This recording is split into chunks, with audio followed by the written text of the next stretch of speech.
অচিনপুর রাজ্যের পাশে বাস করত একটা টুনি পাখি। টুনি পাখিটা তার ছানা টুনটুনকে নিয়ে থাকতো। টুনটুন, কোথায় গেলি তুই? এদিকে আয়। হ্যাঁ মা, ডাকছো আমাকে? বলো কি বলবে? এই দেখ, আমি তোর জন্য জিলাপি এনেছি।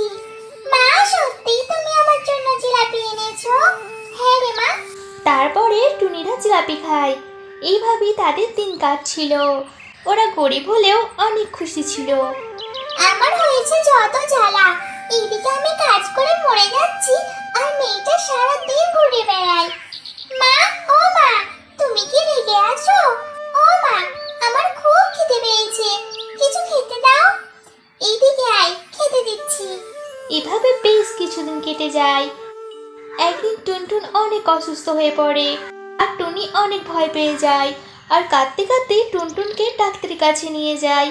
টুনটুনকে দেখে পেঁচা ডাক্তার বলে, টুনটুনের একটা অনেক বড় অসুখ হয়েছে, ওর চিকিৎসার জন্য অনেক টাকার প্রয়োজন। আমি কিছু ওষুধ দিচ্ছি, এগুলো খাওয়াও, ধীরে ধীরে ও সুস্থ হয়ে উঠবে। তারপরে টুনি টুনটুনকে নিয়ে বাড়ি চলে আসে।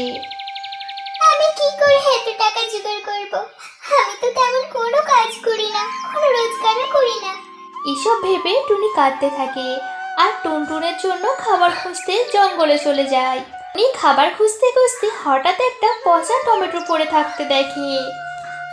এই টমেটোটা এখানে পড়ে থেকে পচে গেছে।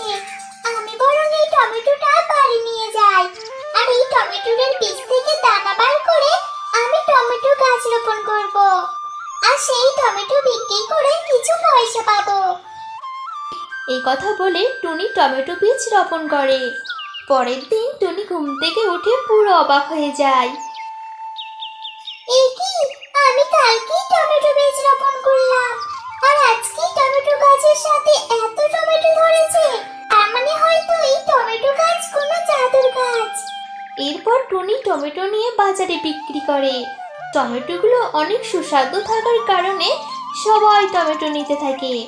এমন করে টুনি ভালো টাকা রোজগার করতে থাকে, আর সেই টাকা দিয়ে টুনটুনের চিকিৎসা করে টুনটুনকে সুস্থ করে তোলে। আর প্রায় কয়েক মাস কেটে যাবার পর টুনি একটা ভালো বাড়ি বানায়, আর টুনটুনকে নিয়ে সুখে বাস করতে থাকে।